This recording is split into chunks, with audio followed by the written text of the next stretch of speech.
จะขอกล่าวมาตั้งแต่ต้นซึ่งมันเกี่ยวกับสรณะที่พึ่งของเราพุทโธคือพระพุทธเจ้าเป็นชื่อของคุณธรรมที่ทำคนให้เป็นพุทธะใครสามารถทำจิตให้สงบนิ่งมีวิตกวิจารปีติสุขเอกัคตาเป็นสมาธิขั้นปฐมฌานมีสติรู้สึกสำนึกผิดชอบชั่วดีเลยชุมพร้อมอยู่ที่จิต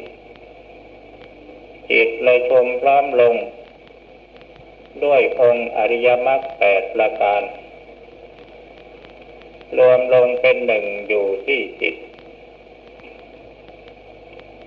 ในขั้นปฐมฌานฌานที่หนึ่งเป็นจิตในขั้นทดสอบความสามารถ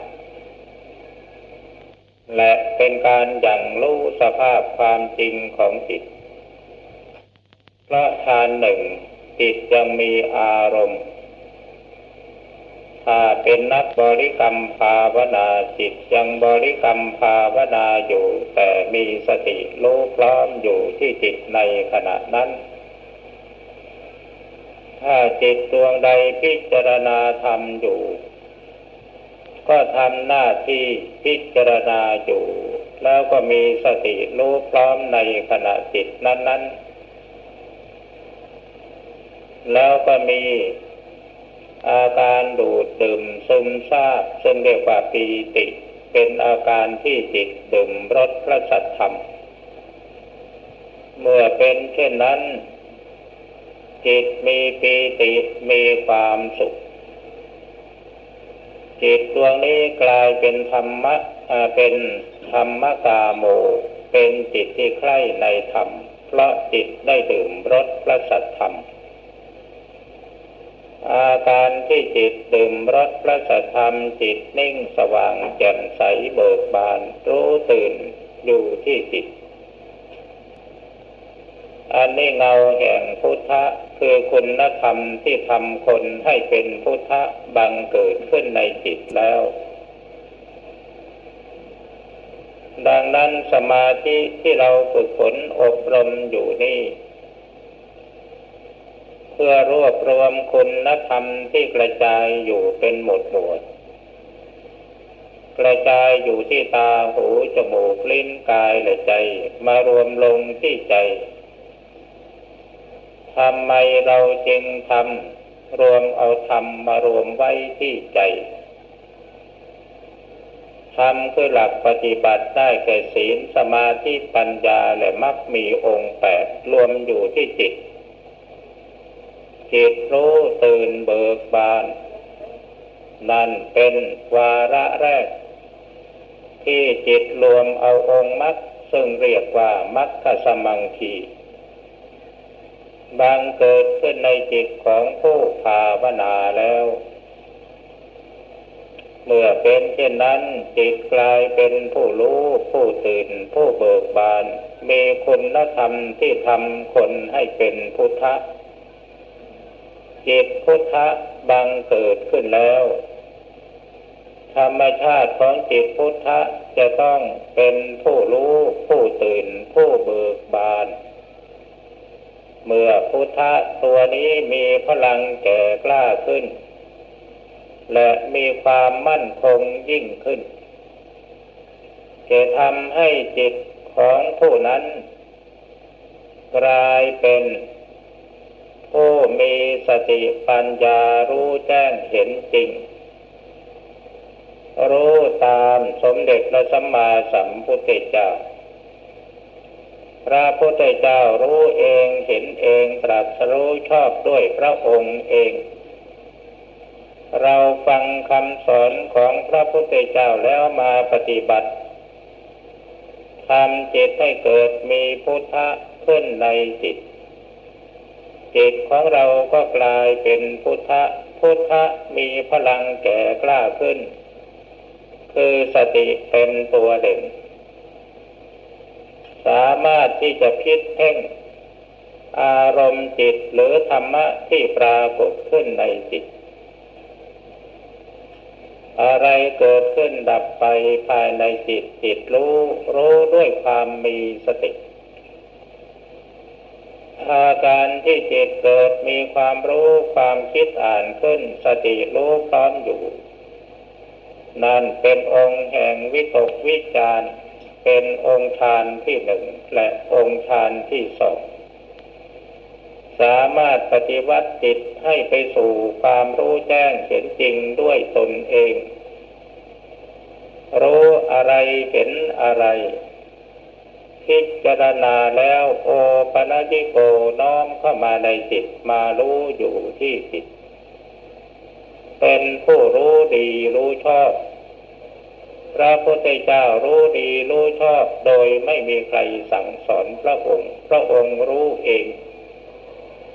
แต่เราเป็นสาวกเราฟังคำสอนแล้วปฏิบัติดีปฏิบัติชอบเป็นผู้รู้ดีรู้ชอบตามพระองค์และอาการกิริยาอาการที่รู้ดีรู้ชอบนั้นเรารู้เองเหมือนกันดังนั้นเราจึงเป็นผู้มีปัญญาเห็นชอบได้น้อมเอาคุณของพระพุทธเจ้าคือพระปัญญาคุณมาไว้ที่จิต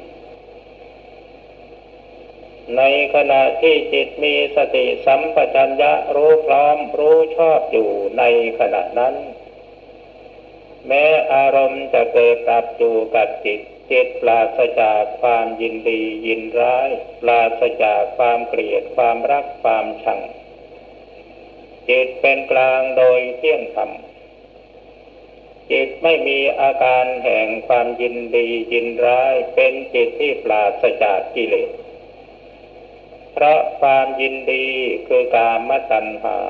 ความยินร้ายคือวิภวตัณหาอิสักแต่ว่ารู้สักแต่ว่าเห็นรู้เห็นแล้วปล่อยวางไป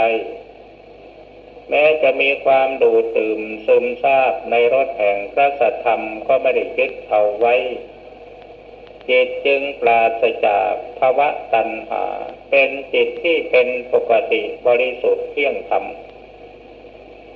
ดังนั้นเราจึงได้น้อมเอาคุณของพระพุทธเจ้าประการที่สองมาไว้ในจิตแล้วเป็นบริสุทธิ์ที่คุณแม้จะชั่วขณะจิตหนึ่งก็ยังดี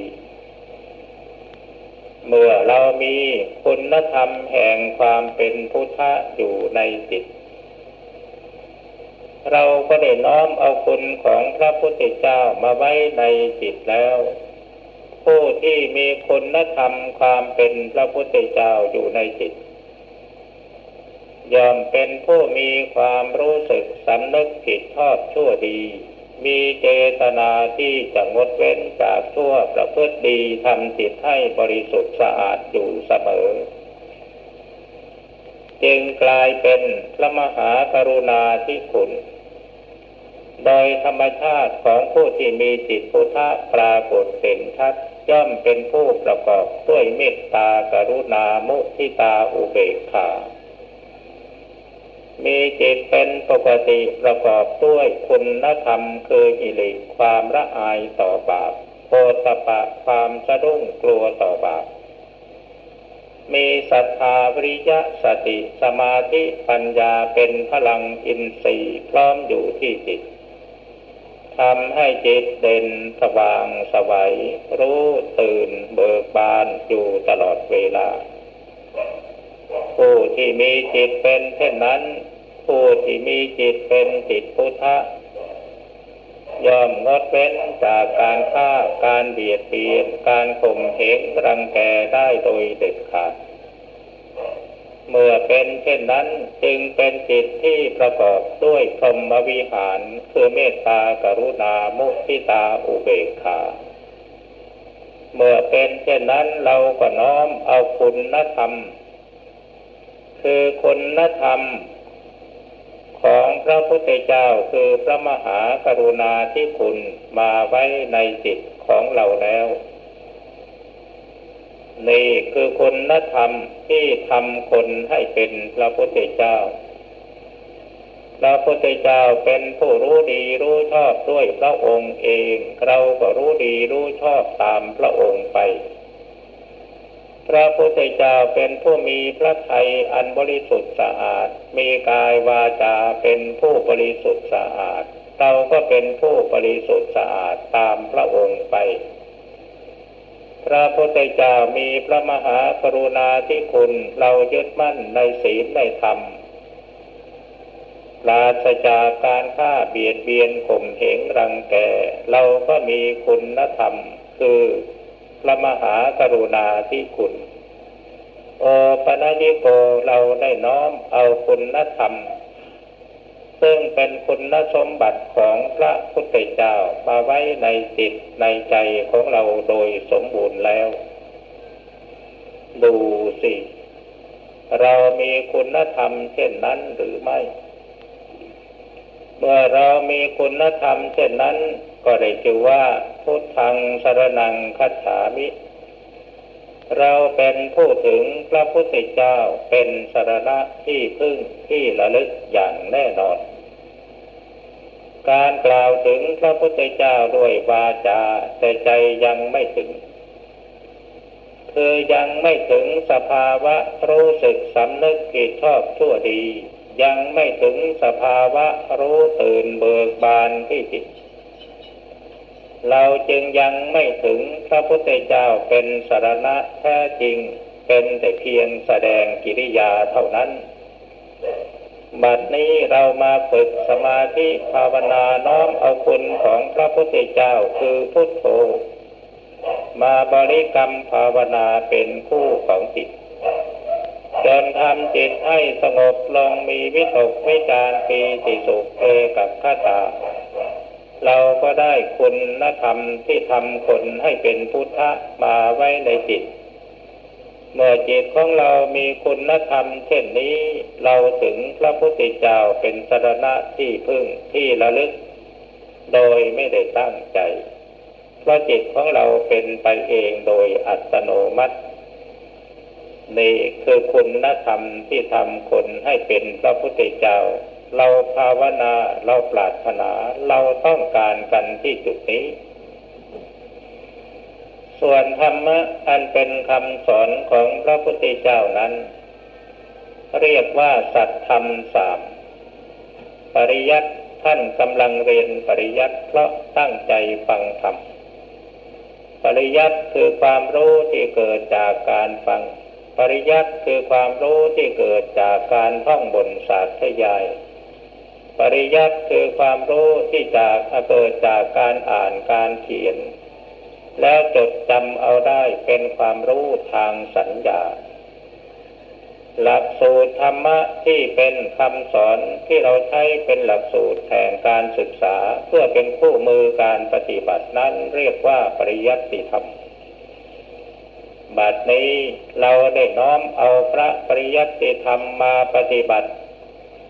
ฝึกหัดดัดกายวาจาและใจของตนเองให้อยู่ในความสงบกายนั่งอยู่นิ่งๆนั่งขัดสมาธิเอาขาขวาทับขาซ้ายมือขวาวางทับมือซ้ายตั้งกายให้ตรงดำรงสติให้มั่นเราน้อมเอาปริยัติธรรมมาปฏิบัติทำกายให้สงบนิ่งทำวาจาให้สงบนิ่งโดยไม่พูดทำจิตให้จดจ่ออยู่อารมณ์จิตอันเป็นคู่มือแห่งการภาวนาซึ่งเราจะเอาอารมณ์อันใดก็ได้อันนี้เรียกว่าปฏิปัตติสัจธรรมเมื่อเราปฏิบัติคือบริกรรมภาวนาทำกายวาจาและใจให้สงบด้วยอารมณ์สิ่งใดสิ่งหนึ่งอันเป็นคู่ของจิตเมื่อจิตมีความสงบเป็นสมาธิสมาธิคือปฏิเวทธรรมเป็นผลเกิดจากการปฏิบัติปีติและความสุขเป็นปฏิเวทธรรมเป็นผลเกิดจากการปฏิบัติจิตดำเนินอยู่ในฌานที่หนึ่งมีวิตกวิจารปีติสุขเอกคตาเป็นปฏิเวทธรรมเป็นผลเกิดจากการปฏิบัติ สติที่มีพลังแก่กล้าสามารถกำหนดตามรู้อารมณ์จิตได้ทันการรู้เท่าเอาทันในขณะจิตนั้นไม่หลงอารมณ์จิตของตัวเองเป็นปฏิเวทธรรมสติปัญญาสามารถกำหนดรู้อารมณ์จิตรู้อนิจจังความคิดไม่เที่ยงทุกขังความคิดไม่ทนอยู่กับที่อนัตตาความคิดไม่เป็นตัวของตัว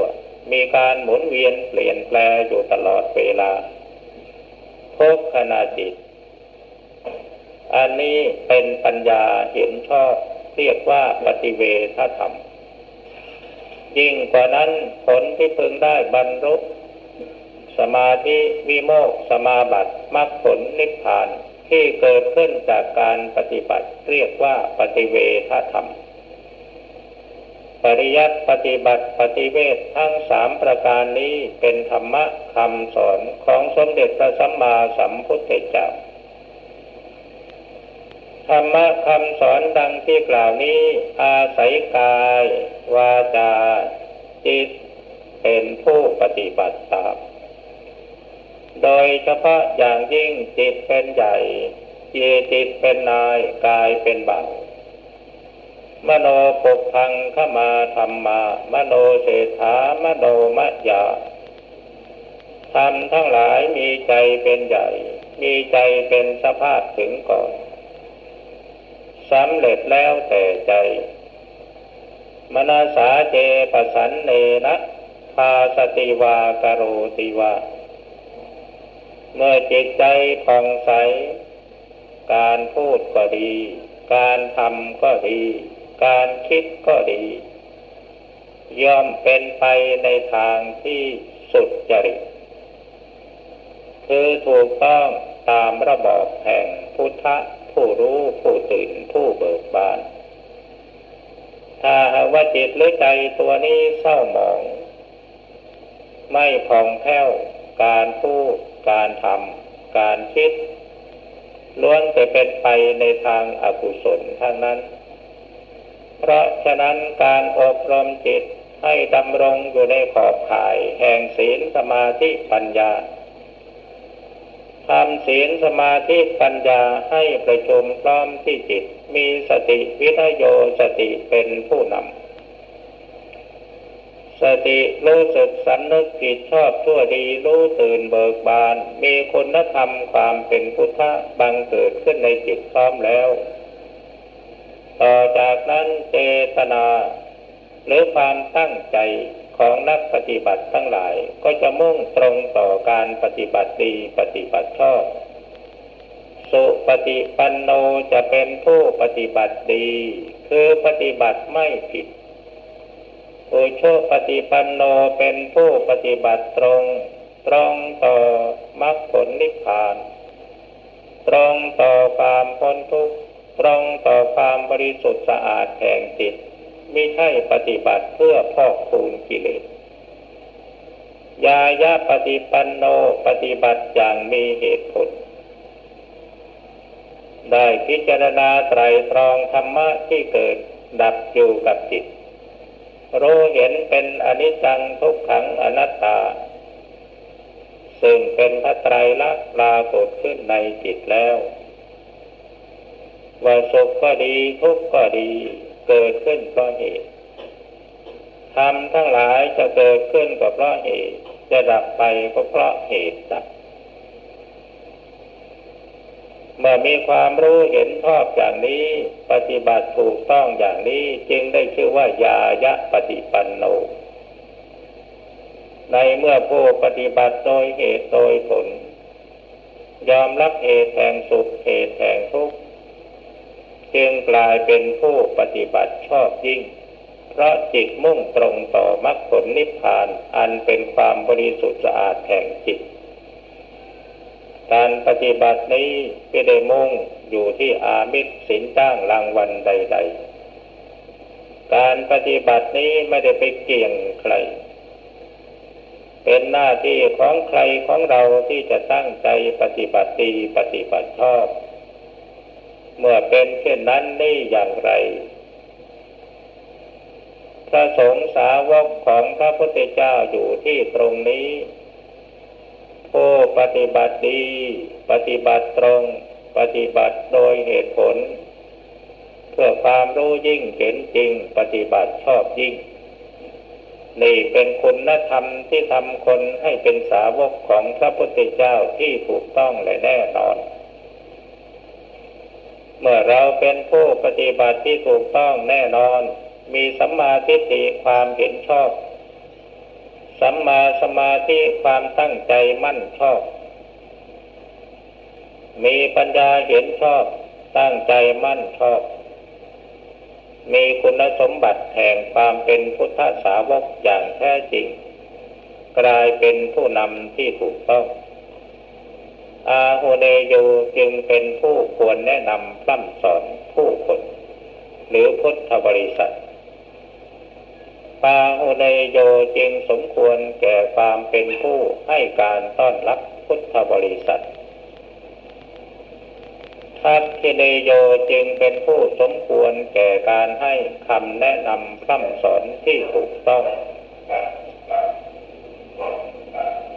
อัญชลีกรณีโยเป็นผู้มีมือไม้อ่อนสามารถกราบไหว้พระพุทธธรรมพระสงฆ์บิดามารดาปู่ย่าตายายสหธรรมิกทั้งหลายผู้อาวุโสทรงคุณธรรม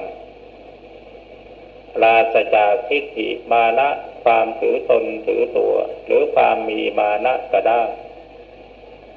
กายก็เป็นกายอ่อนมุทุสุภาพเรียบร้อยอ่อนโยนวาจาก็สุภาพไพเราะใจหรือจิตก็เป็นจิตที่มุทุอ่อนน้อมถ่อมตนกลายเป็นผู้ประพฤติอ่อนน้อมถ่อมตนโสวจัสสตาเป็นผู้ว่านอนสอนง่ายเชื่อคำสอนของพระพุทธเจ้าอย่างแท้จริงไม่มีบิดพลิ้วเชื่อว่าพระพุทธเจ้ามีพระธรรมมีพระสงฆ์มีความรักในพระพุทธเจ้าอย่างมั่นคงมีความรักในพระธรรมอย่างมั่นคงมีความรักในพระสงฆ์อย่างมั่นคง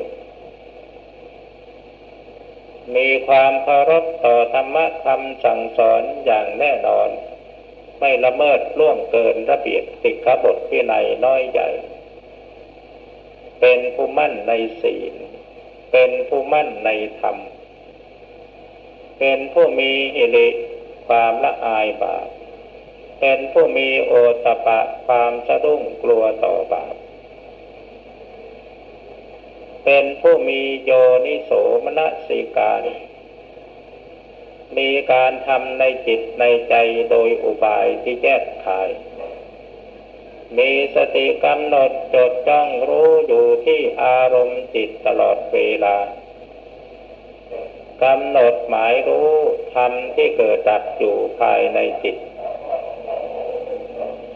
เมื่อจิตมีสิ่งรู้สติมีสิ่งระลึกผู้ที่ตั้งใจจดจ่อเพ่งดูอารมณ์จิตอยู่ตลอดเวลาด้วยความมีสติสัมปชัญญะโดยธรรมชาติของจิตถ้ามีอารมณ์สิ่งรู้สติมีสิ่งระลึกพลังของสติย่อมเพิ่มพลังงานขึ้นมาเป็นสติพละเป็นหนึ่งในจำนวนพละห้าคือศรัทธาวิริยะสติแม้ว่าการปฏิบัติสมาธิอย่างที่มีปีติมีความสุขยังไม่เกิดขึ้นแต่มีศรัทธาความเชื่อความเลื่อมใสในคุณพระพุทธธรรมพระสงฆ์ในคุณธรรมของพระพุทธเจ้าในคุณธรรมคำสอนโดยทั่วไปก็ได้ชื่อว่าเป็นผู้ปฏิบัติได้ผลมีศรัทธามีความเพียรมีความตั้งใจมีความมั่นใจมีสติปัญญารู้รอบครอบอยู่ที่จิตเมื่อแสดงออกมารู้ที่กายที่วาจาการทำด้วยความมีสติการพูดด้วยความมีสติการคิดด้วยความมีสติ การทำการพูดการคิดเป็นอารมณ์จิตเป็นสภาวะธรรมที่ปรากฏอยู่กับจิตในเมื่อจิตดวงใดมีสติสัมปชัญญะเพ่งดูอยู่กับสิ่งเหล่านี้แม้สิ่งนั้นจะเกิดดับอยู่ไม่หยุดหย่อนก็ตามแต่มีสติรู้อยู่ในขณะจิตนั้นทุกขณะจิตยดาหเวปาตุภวันติธัมมาอาตาปิโนชายโตปรามนัสสะอาทัสสะกังขาวะปยันติสัพพะยะโตปชานาติสเหตุธัมมังในการใดแลธรรมย่อมปรากฏแก่พราหมณ์ผู้มีเพียรเพ่งอยู่ในการนั้นพราหมณ์นั้นย่อมรู้ธรรมะตามความเป็นจริงธรรมะที่ปรากฏกับจิตของพราหมณ์ผู้มีเพียรเพ่งอยู่นั้นคืออะไรการทำการพูดการคิดนี่เป็นธรรมะที่ปรากฏกับจิตของผู้ที่มีเพียรเพ่งอยู่เมื่อจิตออกมาข้างนอกก็มารู้อยู่ที่การทำการพูดเมื่อจิตเข้าไปรู้อยู่ข้างในก็รู้อยู่ที่จิตรู้อารมณ์จิตที่เกิดดับอยู่ตลอดเวลาเมื่อความรู้แจ้งเห็นจริงปรากฏขึ้นความข้องใจสงสัยในธรรมะก็ย่อมสิ้นไปในเมื่อพราหมณ์หายสงสัยในธรรมะที่เกิดดับอยู่นั้นเพราะรู้จริงว่าทุกสิ่งล้วนอนิจจังทุกขังอนัตตาย่อมกลายเป็นความรู้แจ้งเห็นจริงเมื่อเกิดความรู้แจ้งเห็นจริงแล้วก็เกิดการปล่อยวางเมื่อมีการปล่อยวางคือการสละคืนซึ่งกิเลสจิตก็ย่อมพ้นจากความทุกข์ความเดือดร้อนทั้งหลายทั้งปวงดังนั้นการประพฤติปฏิบัติอันใดในเมื่อเราตั้งใจทำจริงโดยไม่ท้อถอยด้วยความมีศรัทธามีวิริยะมีสติมีสมาธิมีปัญญาย่อมจะยังผลให้สำเร็จยังผลให้เกิดขึ้นครูบาอาจารย์ของเราสอนให้ภาวนาพุทโธทำไมจึงสอนให้ภาวนาพุทโธเพราะพุทโธเป็นกิริยาของจิตแปลว่ารู้พุทโธแปลว่ารู้รู้เป็นกิริยาของจิตในเมื่อจิตสงบลงไปแล้วปล่อยวางคำพูดว่าพุทโธจิตไปสงบนิ่งรู้ตื่นเบิกบานนั่นพุทธะเกิดขึ้นในจิตแล้วเพราะฉะนั้นท่านจึงสอนให้ภาวนาพุทโธถ้าเราจะเป็นลูกศิษย์ของครูบาอาจารย์จริงๆอย่าได้เคลือบแคลงสงสัยหลวงพ่อใหญ่ของเราคือท่านอาจารย์เสาอาจารย์มั่นสอนให้ภาวนาพุทโธอย่างเดียวแต่เป็นที่น่าเสียดายที่ลูกศิษย์ของครูบาอาจารย์ไม่ยอมเชื่อครูบาอาจารย์กลับไปเชื่อสิ่งเหลวไหลบางทีได้ยินว่าภาวนาพุทโธจิตได้แต่สมถะไม่ถึงวิปัสสนา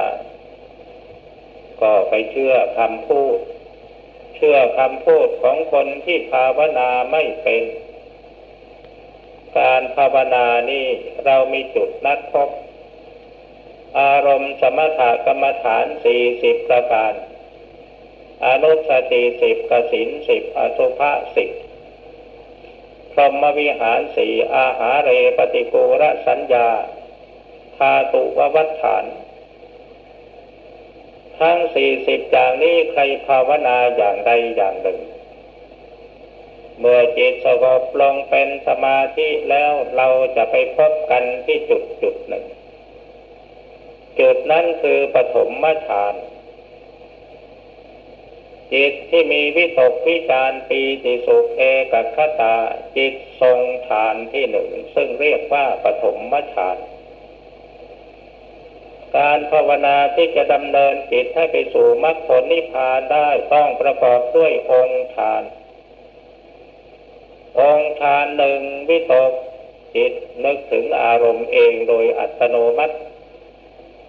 ท ถ้าเวลาภาวนาอยู่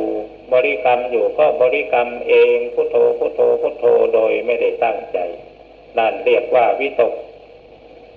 ถ้ายังตั้งใจนึกพุทโธจิตจึงนึกไม่ตั้งใจจิตไม่นึกไม่บริกรรมภาวนานั่นยังไม่ได้วิตกเมื่อจิตได้วิตกจิตจะต้องภาวนาเองพุทโธพุทโธพุทโธพุทโธเองแล้วก็มีสติรู้พร้อมอยู่ที่ตรงนั้นและบางครั้งจิตอาจจะทิ้งพุทโธพุทโธพุทโธไม่นึกพุทโธแล้วก็ปรากฏว่ามีสติรู้อยู่ที่จิตแล้วก็มีความคิดอย่างอื่นเกิดขึ้นแต่มีสติรู้พร้อมในขณะจิตนั้นทุกขณะจิตจะคิดอะไรสติรู้พร้อมอันนี้เรียกว่าจิตได้วิตกวิจารเป็นองค์ฌานที่หนึ่งกับองค์ฌานที่สอง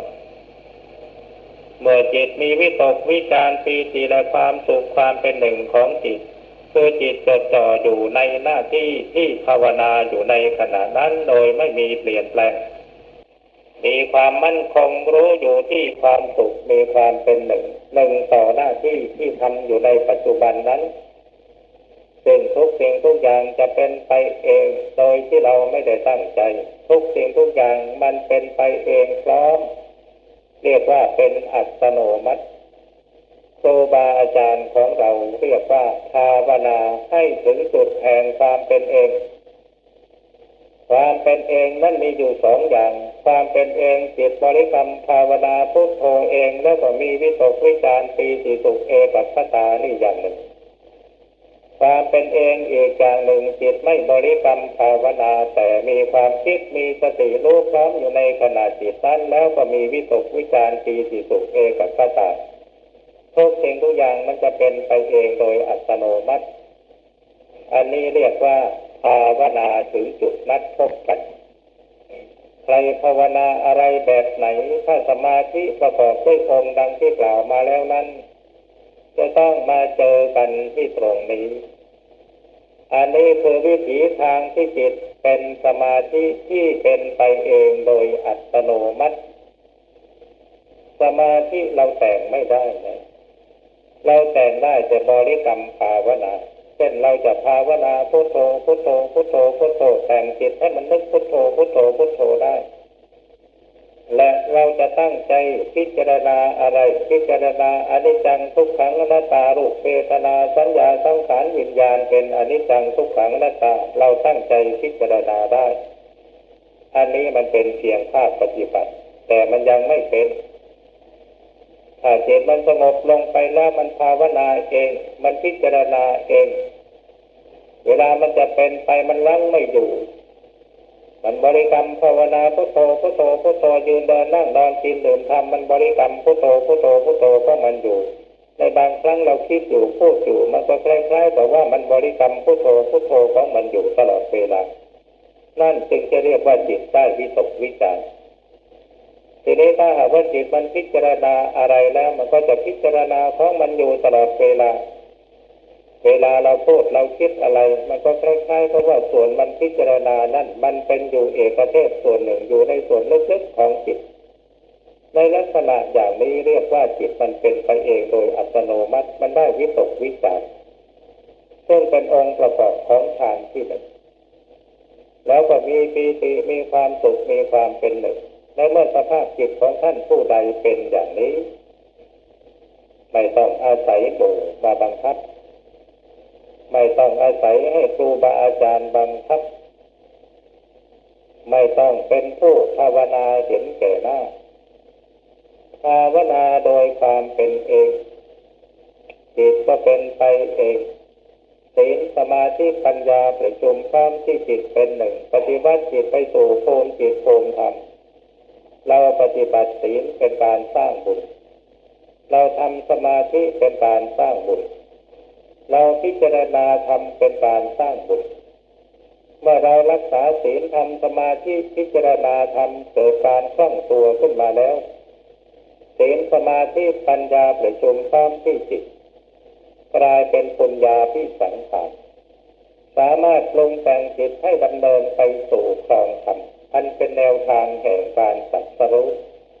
ปลงจิตให้เป็นพุทธะผู้รู้ผู้ตื่นผู้เบิกบานในสมาธิ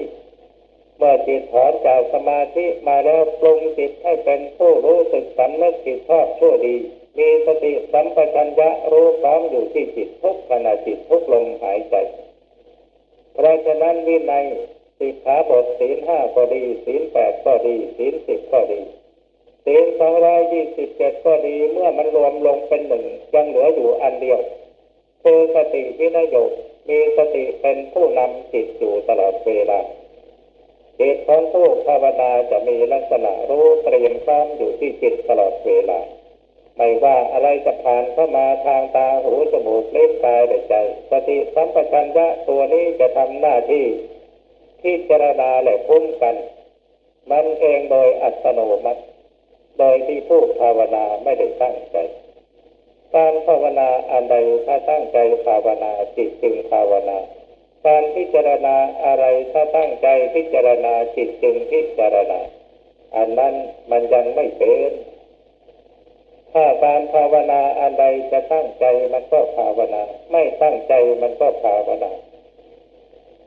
พิจารณาอะไรตั้งใจมันก็พิจารณาไม่ตั้งใจมันก็พิจารณาซึ่งมันเป็นเองของมันอยู่ตลอดเวลาตลอด24 ชั่วโมงนอนหลับแล้วมันก็ยังภาวนาอยู่ตื่นอยู่มันก็ยังภาวนาอยู่นอนหลับแล้วมันก็ยังพิจารณาของมันอยู่ตื่นอยู่มันก็ยังพิจารณาของมันอยู่อันนั้นเรียกว่าจิตมันเป็นไปเองโดยอัตโนมัติด้วยอำนาจแห่งปัญญาที่สังขารคือศีลสมาธิปัญญาประกอบพร้อมเป็นองค์อริยมรรคแล้วมีพลังงานสามารถปฏิวัติจิตให้ดำเนินไปสู่ศูนย์จิตภูมิธรรมเมื่อผู้ปฏิบัติธรรมจิตให้เป็นสติวินัยโยมีสติเป็นผู้นำผู้ที่มีจิตมีสติรู้สึกสำนึกอยู่ในจิตตลอดเวลานั่นอะไรอัปปมาโดอมตังปดังความไม่ประมาทเป็นหนทางอันไม่ตายถ้าเผลอสติเมื่อไรปมาโดมัจจโนปดังความประมาทเป็นหนทางแห่งความตาย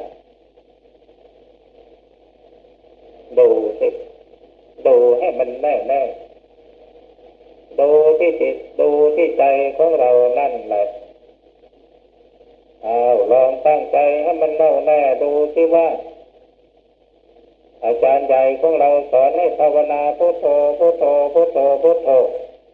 ตั้งใจตัดสินใจให้มันเด็ดขาดจะลงนรกก็จะไปกับพุทโธจะขึ้นสวรรค์ก็จะขึ้นกับพุทโธจะสำเร็จพระนิพพานก็ขอไปกับพุทโธเป็นก็ขออยู่กับพุทโธตายก็ขอไปกับพุทโธเอาให้มันแน่ลงไปอย่าลังเลสงสัยด้วยประการใดๆทั้งนั้นทุกวันนี้นักภาวนาทั้งหลายที่พากันจับจดจับโน่นบางนี่ไม่เอาจริงไม่เอาจังเพราะมันมีกลุ่มบุคคลที่ภาวนาไม่เป็นไม่รู้ตามความเป็นจริงไปเที่ยวล้างสมองคนให้เสียจากหลักความเป็นจริงการปฏิบัตินี้แม้แต่ท่านตั้งใจให้มันแน่วแน่ลงไปว่าจะมีศีล5ให้มันบริสุทธิ์บริบูรณ์เท่านั้นมันก็ยังเป็นพื้นฐานให้เกิดการปฏิบัติมีความมั่นใจขึ้นมาแล้วศีลที่บริสุทธิ์สะอาดนั่นเองมันสามารถปฏิบัติจิตให้มีสมาธิคือความตั้งมั่นต่อการทำความดีเมื่อสมาธิความมั่นใจอันมีศีลเป็นหลักประกันความปลอดภัยปัญญาความคิดอ่านเกิดขึ้นมันก็มีสติสัมปชัญญะรู้ทันอยู่ตลอดเวลาเมื่อมีสติสัมปชัญญะรู้ทันอยู่ตลอดเวลาทุกขณะจิตนั่นแหละคือสัมมาทิฏฐิความรู้อะไรเกิดขึ้นถ้าจิตมันเผลอโมหะครอบงำยึดปั๊บสร้างปัญหายุ่งยากขึ้นมานี่คืออะไรนั่นคือมิจฉาทิฏฐิเพราะรู้ไม่จริงจึงสร้างปัญหาเช่นนั้นขึ้นมาเพราะรู้ไม่จริงจึงไปหลงยึดอารมณ์จิตเพราะรู้ไม่จริงจึงสร้างปัญหาข้อสงสัยขึ้นมาความสงสัยนั่นคือวิจิกิจฉาตัวนิวรณ์ตัวร้ายกาจ ทำให้เราสงสัยไม่แน่ใจ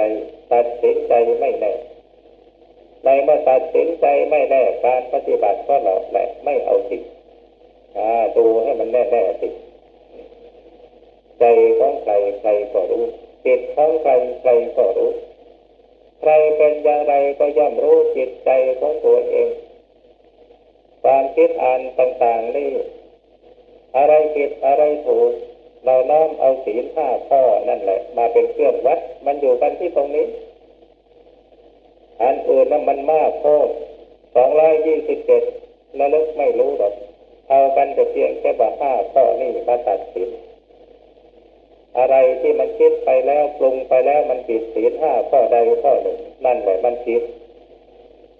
ทีนี้อะไรเป็นมิจฉาทิฏฐิอะไรเป็นสัมมาทิฏฐิ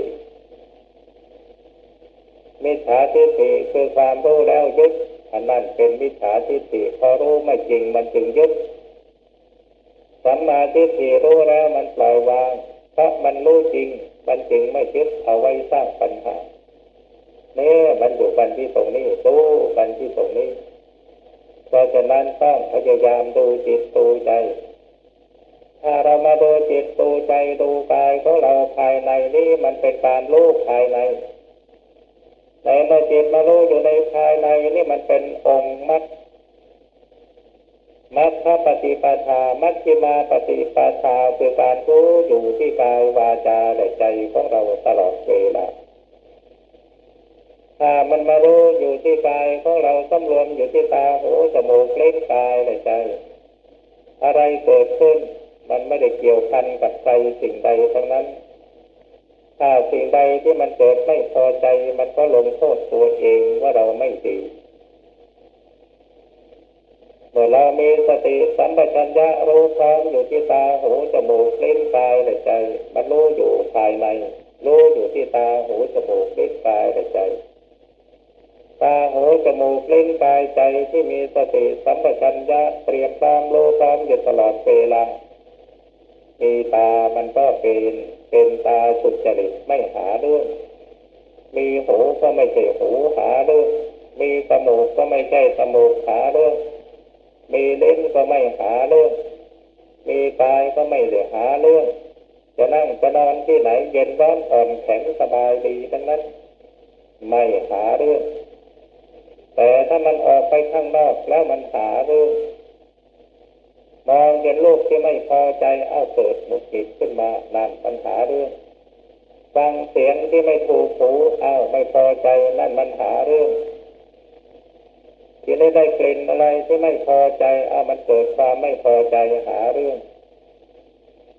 รับรสอะไรอาหารไม่ถูกปากถูกคอมันก็หาเรื่องว่าอาหารไม่มีรส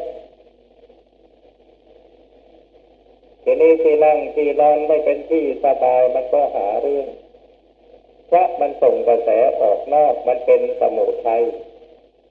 เป็นแดนให้เกิดความทุกข์เพราะฉะนั้นจึงจำเป็นต้องสำรวมอยู่ภายในคือตาหูจมูกลิ้นกายและใจจักขุนาสังวโลสาธุโสเตนะสังวโลดูการภิกษุทั้งหลายการสำรวมตาเป็นการดีดูการภิกษุทั้งหลายการสำรวมหูเป็นการดีสำรวมจมูกเป็นการดีสำรวมลิ้นเป็นการดีสำรวมใจสำรวมกายเป็นการดีมนาสาสังวโลสาธุการสำรวมใจเป็นการดีสัพพะสังวุโตภิกขุภิกษุสำรวมในสิ่งทั้งปวงเป็นการดีสัพพะทุกขาสมุจจติย่อมพ้นจากทุกข์เพราะรู้ข้างในไม่หาเรื่องรู้นอกมันหาเรื่องมันจึงไม่พ้นจากทุกข์ด้วยประกาศนี้ในท้ายนี้ขอเตือนท่านทั้งหลายไว้อีกครั้งหนึ่งว่าให้ตั้งใจภาวนาให้มันแน่วแน่สมาธิเราแต่งเอาไม่ได้แต่การบริกรรมภาวนาการเพ่งอารมณ์การพิจารณาเราแต่งเอาได้สมาธิมันเป็นผลงานแต่งไม่ได้แต่การทำจิตให้มีอารมณ์สิ่งรู้สติมีสิ่งระลึกจดจ่ออยู่มันเป็นมูลเหตุให้เกิดสมาธิ มื่อเกิดสมาธิแล้วมันก็เกิดปัญญาเกิดปัญญาแล้วมันก็รู้แจ้งเห็นจริงเรียกว่าวิชชาผู้ที่ทำจิตบริกรรมภาวนาให้จิตสงบนิ่งลงสว่างโปร่งขึ้นมาจากภพอุดาปาริจากสู่บังเกิดขึ้นแล้วเมื่อจิตสงบสว่างตัวรู้ปรากฏอยู่ที่จิตเด่นชัดญาณังอุดาปาริญาณบังเกิดขึ้นแล้วในเมื่อญาณแก่กล้าจิตมีปัญญาไหวตัวเกิดความรู้อุทานธรรมปรากฏขึ้นปัญญาอุดาปาริปัญญาบังเกิดขึ้นแล้ว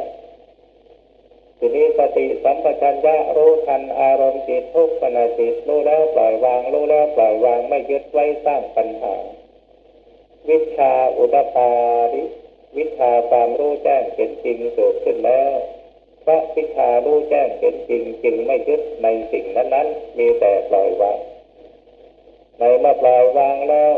อาโลโกอุดาปาริความสว่างไสวบังเกิดขึ้นแล้วจิตว่างสว่างปลอดโปร่งรู้ตื่นเบิกบานมีอย่างไรพุทธะผู้รู้พุทธะผู้ตื่นพุทธะผู้เบิกบานจิตเป็นอัตตาทิปะมีตนเป็นเกาะอัตตะสรณามีตนเป็นที่พึ่งอัตตาหิอัตโนนาโถมีตนเป็นที่พึ่งของตนจิตมีปัญญาไหวตัวเกิดภูมิความรู้มีสติสัมปชัญญะรู้ตามทันตลอดเวลา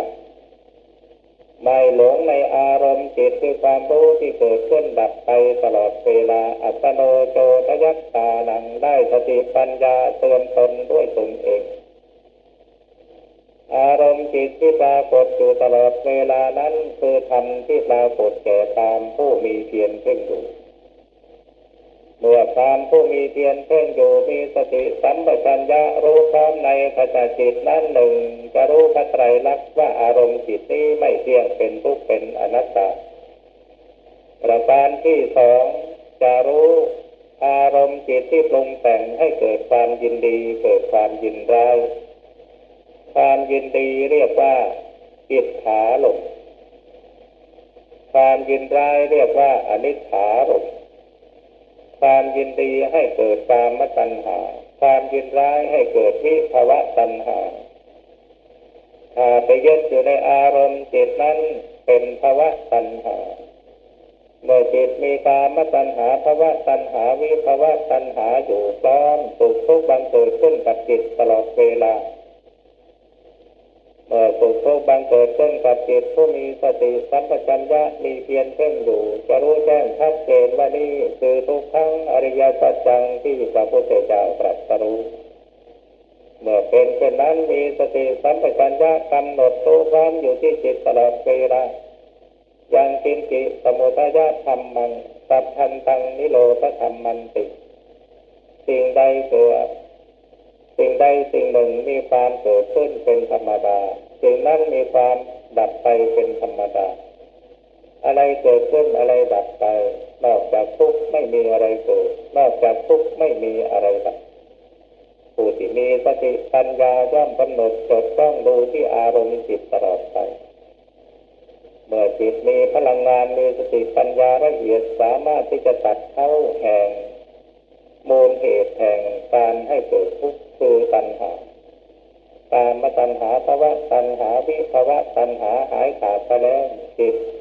พ้นจากกองทุกข์ก็ได้ชื่อว่าสำเร็จมรรคผลนิพพานแล้วต่อนี้ไปตั้งใจกำหนดจิตภาวนาจนกว่าจะถึงเวลาอันสมควรฝืนมันปล่อยมันไปมันจะหลับก็ให้มันหลับตามันจะเอียงไปยังไงก็ช่างมันให้รู้อยู่ที่จิตจานเดียวอย่าไปกังวลกับมันเอาตัวรู้ในจิตจานเดียวเป็นสำคัญแม้ว่ากายมันจะล้มลงไปจนกระทั่งศีรษะถึงพื้นแต่ว่าจิตรู้อยู่ที่จิตก็เป็นการใช้ได้อาการที่มีรู้สึกเคลิ้มเหมือนกับง่วงนอนนั่นเองเป็นอาการที่จิตมันจะสงบอย่าไปฝืนมัน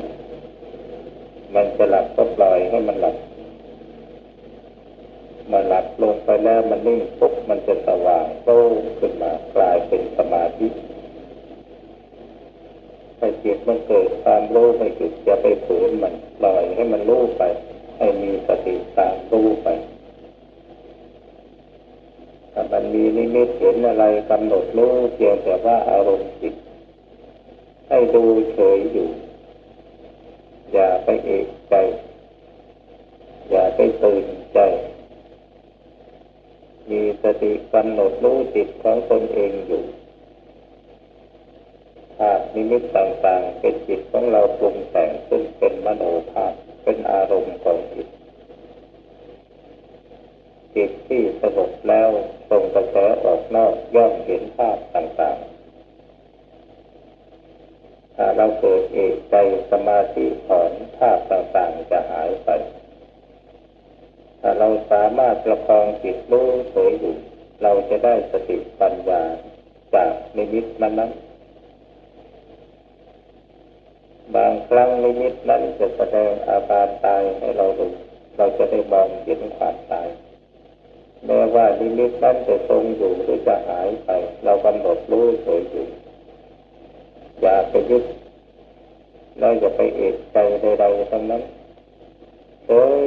อยู่รู้อยู่ในจิตเกิดเอกใจขึ้นมาเมื่อไหร่สมาธิถอนทันทีให้พยายามกำหนดและลึกตั้งแต่เบื้องต้น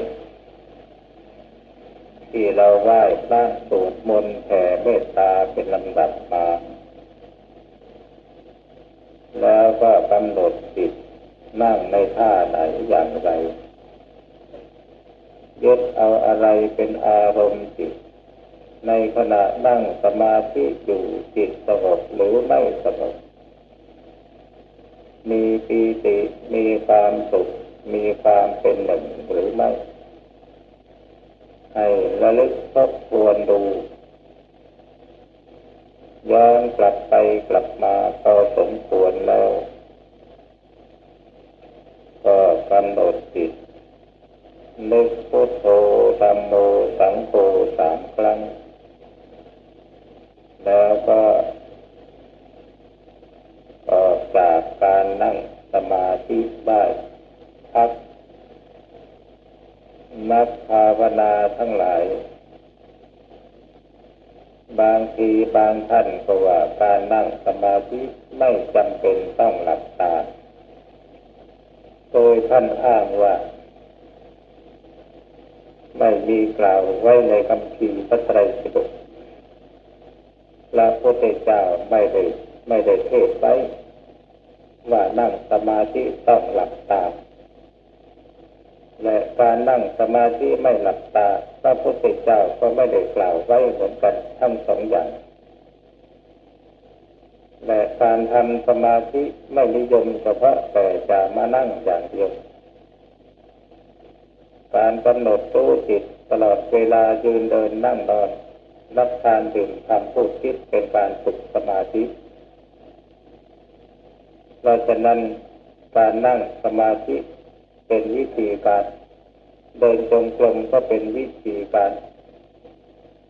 นอนสีหสยาสกำหนดจิตเป็นวิธีการยืนกำหนดจิตเป็นวิธีการแต่สมาธิเป็นกิริยาของจิต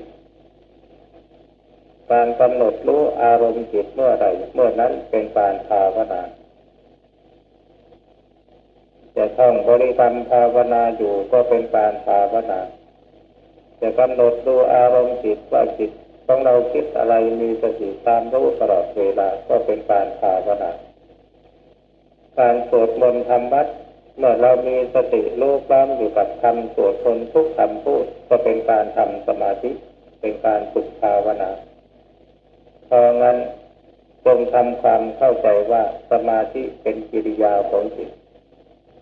เมื่อเรากำหนดจิตด้วยวิธีการที่จะทำจิตให้สงบเป็นสมาธิเมื่อใดเมื่อนั้นคือการภาวนา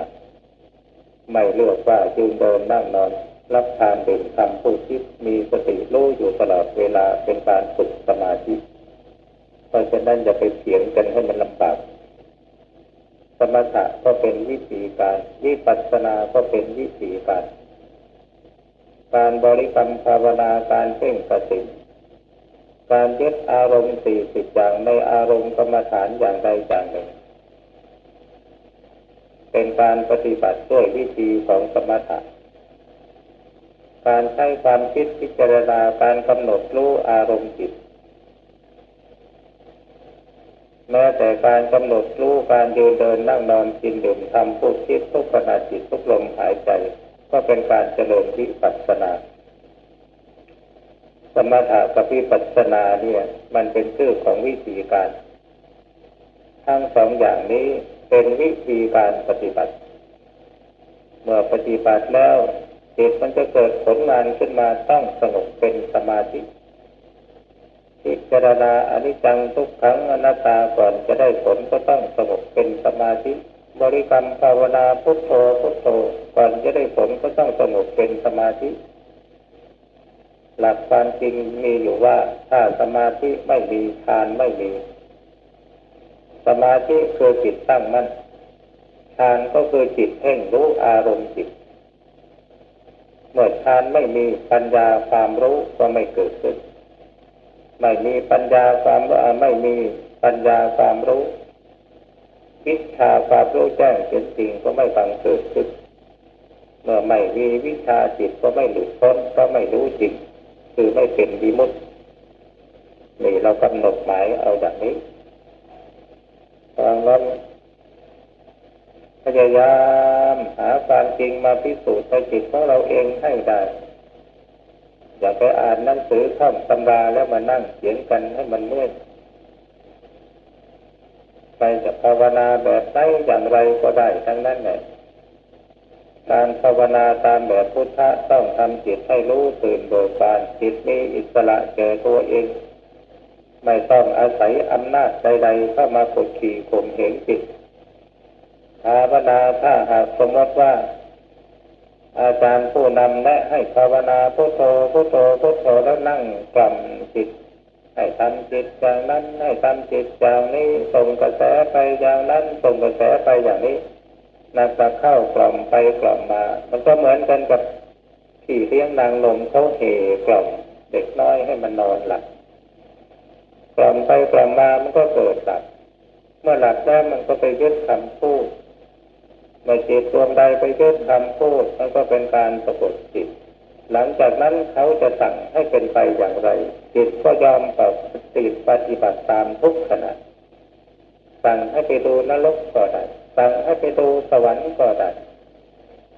ทิพย์จะตุตาทิพย์คนภาวนาทุกวันนี้ได้ตาทิพย์เอาง่ายๆวิธีภาวนาตาทิพย์เขียนคาถาพระเจ้าเปิดโลกใส่แผ่นกระดาษเอามาปิดตาถ้าอยากดูนรกก็นรกพระนรกนรกพระนรกอยากดูสวรรค์ก็สวรรค์สวรรค์ก็จิตมันสว่างตาสว่างขึ้นมามองเห็นนรกมองเห็นสวรรค์บ้านนอกถ้าไปทำวิชาดูหมอหากินกันเต้นขยกขยเยิงอยู่ตามบ้านตามช่องบ่อึดก็อยากขั้นจะเอาเข้าฝันนั้นเอาไม่จะพาทำแต่ทำแบบนั้นเนี่ยเดี๋ยวเป็นแบบอะไรเจ้าพ่อยางโทนเจ้าพ่อยางโทนมาทำพิธีอยู่นี่พอทำพิธีปราบมารขึ้นมาซาดมีดไปเกี่ยวใบหูลูกหลวงพ่อสิงห์ทีนี้พอทำลงไปแล้วเจ้าพ่อยางโทนมาประทับคนที่เป็นร่างทรงนอนลงไปนอนหลับไม่ตื่นผู้กำกับการแสดงก็เดี๋ยวท่านก็ฟื้นเดี๋ยวท่านก็ฟื้นวันหนึ่งก็ไม่ฟื้น2 วันก็ไม่ฟื้นทีนี้ชาวบ้านเขาสงสัยเขาก็เลยไปเชิญหมอมาดูพอหมอมาดูมันเหม็นแล้วเนี่ยมันตายแล้วมันจะฟื้นได้ไงลงคนสุดท้ายไปเผาวัดสะแกมาเพราะฉะนั้นถ้าเราภาวนาแล้วจิตของเราเนี่ยมันใกล้ๆกับว่ามีอำนาจอะไรมาบีบบังคับถ้าภาวนาที่ถูกต้องจิตเป็นไปโดยถูกต้องเนี่ยกายเบาจิตเบากายสงบจิตสงบ ออกจากที่นั่งสมาธิมาแล้วมันก็ยังเบาสบายอยู่ได้ทีนี้ถ้าหากว่าเราภาวนาแล้วจิตสว่างประมองเห็นภาพเป็นวิถีต่างๆอย่างสมมติว่าเราภาวนาจะเห็นอยากเห็นพระพุทธเจ้าให้นอนแล้วพุทโธพุทโธพุทโธพุทโธแล้วว่าพระพุทธเจ้ามันจะเสด็จมาหาเราเพราะการอยากรู้อยากเห็นพอจิตสงบมันก็เกิดเป็นมโนภาพขึ้นมา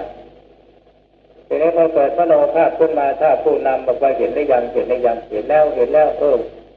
อาราธนาพระพุทธเจ้าเข้ามาอยู่สู่จิตสู่ใจของเรา